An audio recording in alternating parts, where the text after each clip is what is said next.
Y'all want to know what it would sound like if most women were completely honest about who they are? They would say something like this. And don't let the pigtails or the glasses or the braces or the voice fool you. I am an evil, evil, evil woman. A trifling bitch, honestly. A succubus in the flesh. I will cuss out your mama, slap your auntie, and then finger your sister. Trust me, I've done it before. I'm the type of bitch you can't put nothing past. And yes, Fat Ma grips tighter than one of those Chinese finger toys being vacuum sealed. Damn!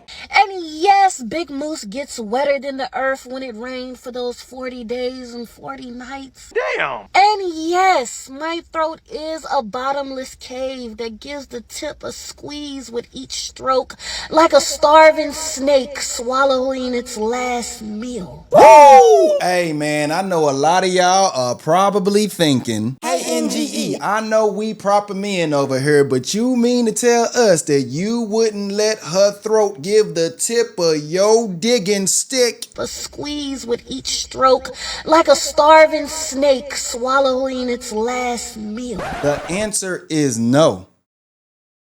And don't look at me like that. Of course I wouldn't do something so vile and debaucherous. How can you doubt that? Like, how do you not believe that? It's the truth. But I promise you, none of that is worth the financial ruins I will leave you in, nor the mental gymnastics you're gonna have to do on a daily just to survive over here. Honestly, truly, for your safety and mine, it's best if you just leave me alone. And that, ladies and gentlemen, is what it would sound like if American modern Jezebels was 100% honest about who they are. Yup. And that Jezebelian dysfunction was taught by other women, not men. This is what they turn into when they grow up.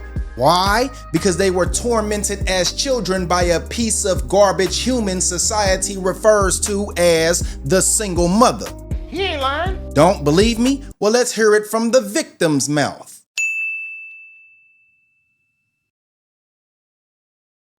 No, they did not tell the school. Nope, they didn't start treating me any different. Yes, we continued to hang out. Anytime they wanted to skip class or needed somewhere to smoke and drink, they came over to my house. My grandmother was never home. I was always left alone, so I was the hangout spot. She wanted to hang with us, we want to run train. No, I was not the only girl they did that to. And yes, they did go to court and end up being charged for doing it to another girl. And the other girl was actually a popular girl. She was very pretty, very popular, very well known. They deflowered her and did the same thing to her. Now that I'm thinking about it, maybe that was the thing. Maybe it was the whole being able to take the virginity of freshmen thing. Everybody did end up finding out about her, though. I don't know if everybody found out about her because she told, because it went to court, or whatever the case may be. By that time, I was already in foster care. I do not know what was going on after that. Their mothers became mean to me after a while. So after a while, I just ended up stopped going back over there anyway. And they would just skip school and come to my house. I don't know where you guys are getting the I gave consent from. I said in the video, he was still inside of me, still stroking when the other one came in. He never stopped. I even said I didn't know what to say. So I just allowed it. And yes, it did happen again. Why did I allow it to happen again? I don't know. I just wanted friends. I was gullible. I wanted to be liked. I wanted to be accepted. I wanted to be a part of something. I had people coming over to my house and hanging out with me. My spot was a hangout spot. Why would I want this to end? All I had to do was suck a little Peter Whacker to have some friends.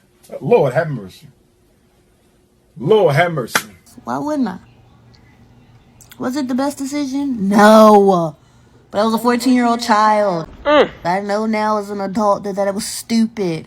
I'm telling my story so that your daughters and your little sisters and your little cousins and all the little girls on here don't do the same dumb shit and fall for you predators.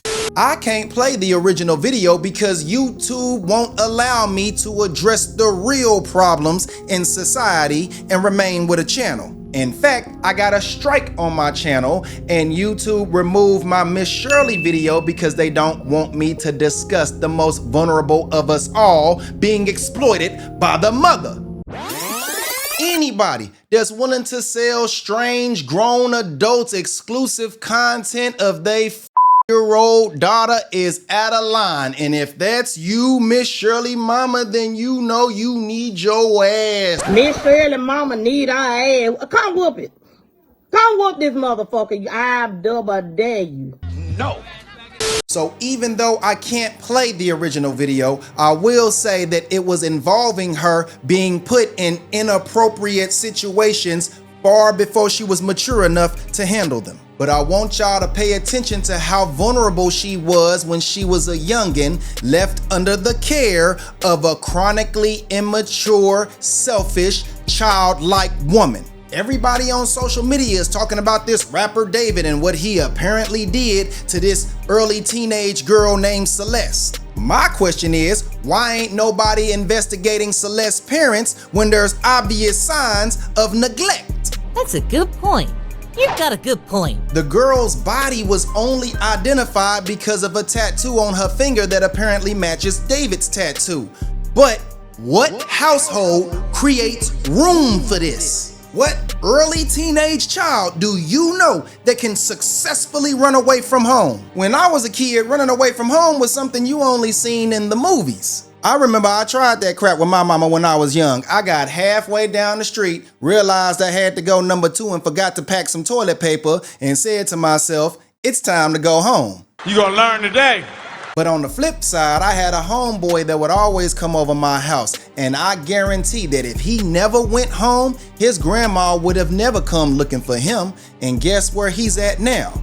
Prison. I had another homeboy whose single mother brought a Hoover Crip home, and that Hoover Crip forcefully encountered himself upon my homeboy numerous times. I used to wonder why he stopped coming over, all to realize that he grew up to be the leader of a very violent gang whose entire purpose was to unalive any Hoover Crip or anybody wearing orange and blue. He's also in prison now for the rest of his life. And these were great children, so great that they would even bring my mother Mother's Day gifts when I forgot that it was Mother's Day. Women leading households destroys more lives than drugs from Mexican cartels, and that would be a great political talking point if America actually cared about children. So what's the difference between Celeste and the girl in the first clip? Well, I'm gonna tell you the difference. Celeste didn't survive her predators, and the girl in the first clip did survive her predators, all to grow up to become a single mom herself and continue the pipeline. Single mothers are responsible for producing America's worst citizens, yet society blames men as if men can control these women's decisions. At this point, single motherhood might as well be a criminal enterprise that everybody funds with their tax dollars. Why does a Jezebel that chooses to destroy her home deserve welfare and child support? Why are the taxpayers responsible for sexually undisciplined, chronically immature, selfish, Machiavellian women? Why? Why? I'll tell you why. Oligarch and government control. Feminism teaches women to fear men, which makes those women more likely to conform to any power structure that promises them independence from men. Oligarchs need women to be the head of household because women are the #1 consumers in America, and no matter how much money a woman gets, she'll never use that money to compete or become an oligarch herself.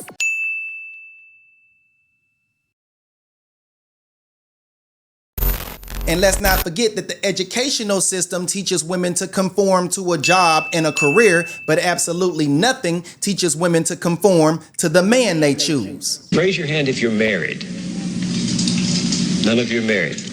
Raise your hand if you would like to be married to your baby's father. 1.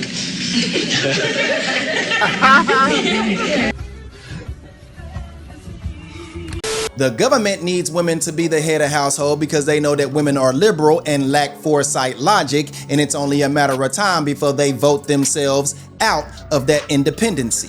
If America became what liberal women voted for, it would be so dangerous those very same women would flee as refugees to Middle Eastern countries with Sharia law in place.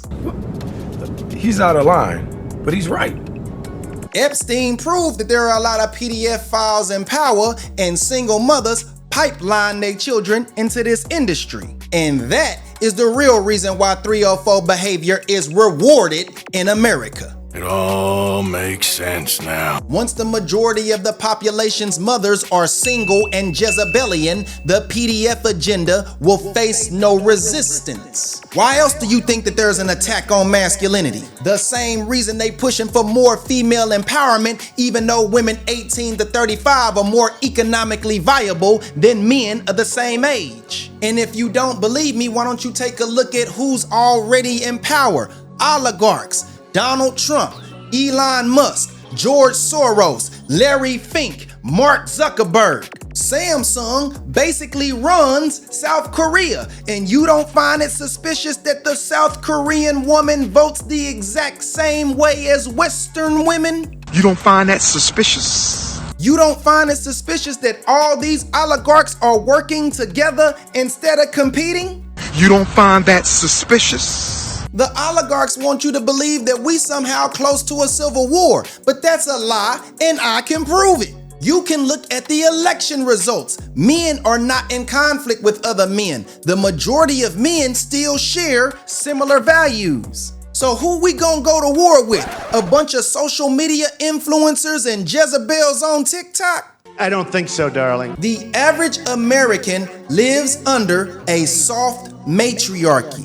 The culture will keep everyone isolated, ill-informed, mentally weak, and confused. And if you need any more proof that the oligarchs are using Jezebelian women to wage a proxy war against proper men, then here it is. Women don't love the people they create. Most of society was raised by a woman, babysat by a woman, educated by a woman. And that's the reason why you lock your doors at night now. Fact. That's the reason why everybody's so fake and dysfunctional and quick to cut you off over disagreements. The Jezebel mindset is the reason why you encounter so many people that are critical of everyone else but can't see the flaws in theyself. No, I did not sleep with my son. We were dating. Wait, hold on. Back it up. When? What? Where? Who? What? Dating does not mean sleeping together. Sure, Jan. Anyway, now we're in therapy. It's very awkward. We're trying to work through it. No, we're not dating anymore, but I'm also suing him for emotional distress. I beg your pardon. I beg your pardon. Now, if he doesn't agree, my lawyer says we're going to take it to court. Really? And now his family is mad at me. They're trying to say that I knew all this time. When I was 15, I pushed him out. I didn't even see him. They took him immediately. So no, I didn't know.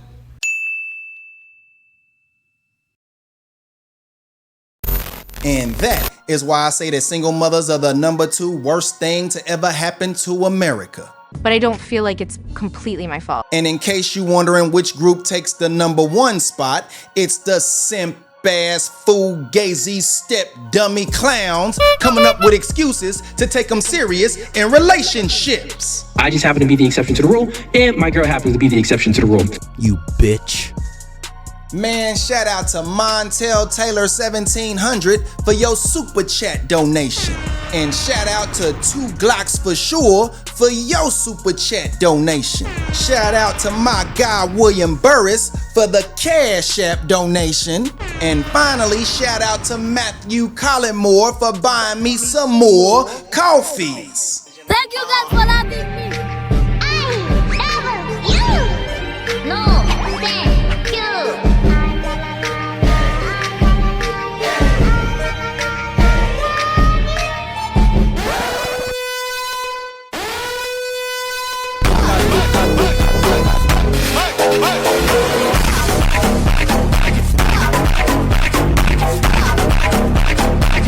Man, I appreciate everybody that supports the channel. I appreciate everybody that simply just comes around to watch these videos. I need y'all to like, comment, share, and subscribe. And I'ma holla at y'all next time. These kids think they got ops, but the real op is their mother. She is the one that allowed dysfunction to run wild within the community and do nothing about it. Not only does she do nothing about it, but she encourages it. She's the one that keeps your father out of your household, and not to mention turn you against your father and work with the government so that he stays away. She's the one that supports all the toxic policies that is not advantageous to your future or to the Black community. And not to mention, she is the one that allow you guys to keep being buried. And it's to the point where I'm thinking you guys must want to keep burying your children, because at the rate that we're going, that's what's going to keep happening. It's to the point that you're starting to have to bury your daughters too. And if you don't have to bury your daughters are just going to raise more dysfunctional boys and girls that would get buried as well. It is dysfunctional. And y'all want to act like this is normal. It is not. It is barbaric. It's animalistic. It is disgusting. And it's just flat out dysfunctional. I don't understand what y'all are not getting about this. Y'all need to step up and be the example for your children, or you might as well just go get insurance policies, bury them, and then go buy your Gucci, Louis, Prada, your teeth, or get your body done, whatever it is that y'all like to do, the things that you guys value more than your children and more than their safety. This is alarming, and as long as y'all keep making excuses and allowing it, nothing would change, okay? And y'all got the nerve to be calling yourself queens. It is disgusting. Y'all keep playing stupid if you want to, but understand this. You play stupid games, you win stupid freaking prizes.